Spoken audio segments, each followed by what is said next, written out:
Welcome to the Unit 3 video on managing innovation and organizational ambidexterity. So in week 1, we talked about organizational ambidexterity, what it is and why it's needed. In Unit 2, we talked about antecedents and moderators of organizational ambidexterity.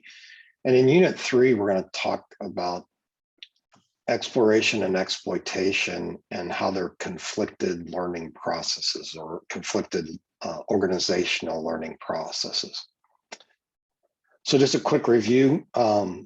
We talked about companies must explore innovation while simultaneously exploiting existing innovations.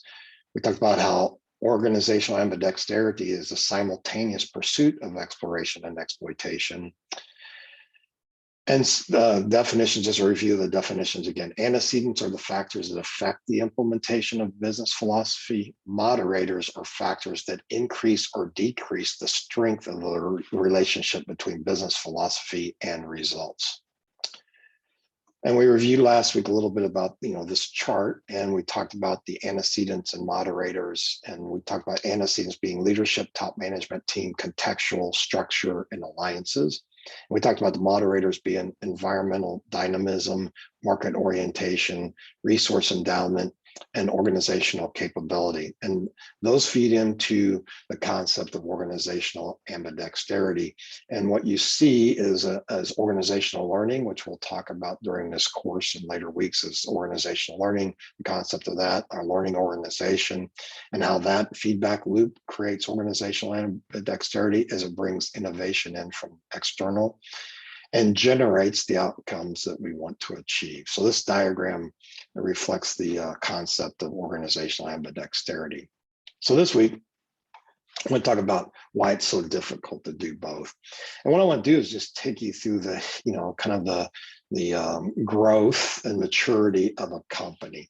So when an entrepreneur creates a new company based on a radical innovation, their focus is on exploration.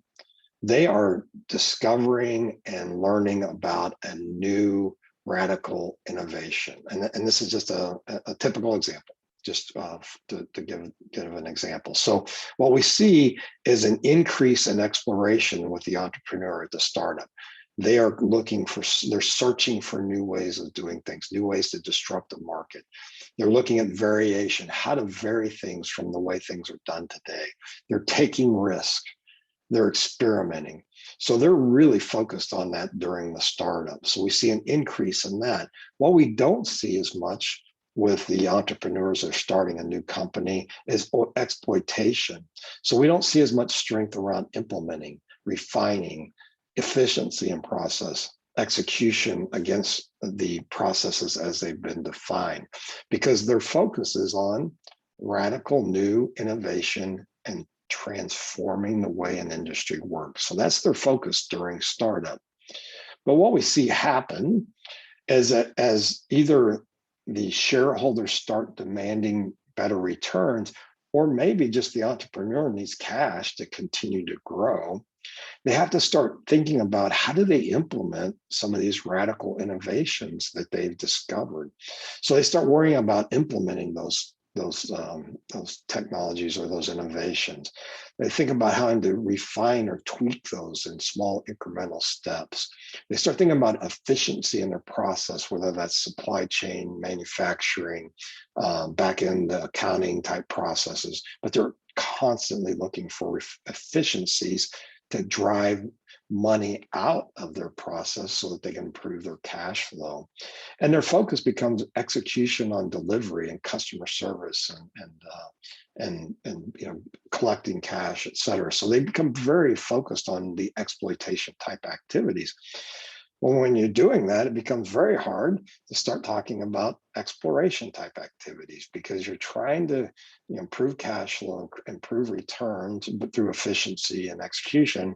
While you're doing that, you start taking your eye off of searching for new innovations and looking for variations and taking risk and experimenting with new things. So as your company matures, you have to start getting things implemented and improve cash flow and improve returns. So it's natural as a company gets established, that the capital markets, the owners are going to seek to maximize investment. And as a result, the owners of that company or the leaders of that company start focusing on exploitation, and they take their eye off of exploration. What you want is both. You want a company to maximize what they have, to have a solid cash flow, to have solid returns on their investment. So you want them to be able to achieve exploitation. You want them to be able to implement, refine, be efficient, execute against processes and procedures. But you also want them to be exploring. You want them to be searching for new ways of doing things, looking for variations in marketplace, taking risk, experimenting with new ideas. So you have these two organizational learning processes, exploration being an organizational learning process, exploitation being a learning process. You need both, but it's pretty obvious they're very much in conflict with each other. So it's difficult to achieve both at the same time. So that's the conflict. The conflict in organizational learning is between exploration learning and exploitation learning. So what we're really talking about in this course is, how do you or can you achieve both of those? The reality is history has proven that very few companies are successful in achieving both exploration and exploitation at the same time. And as we learned in the first video of the 3 videos that we watched, that the increasing pace of change in technology and globalization is shortening the amount of time that companies have to achieve both. You can't wait much longer.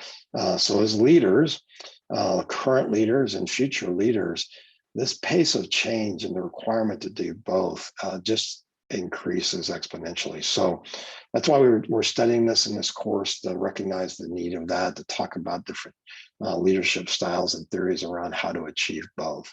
So that's the end of the 3 videos that we'll have as content for this course. You'll be using those in your assignments as we move forward.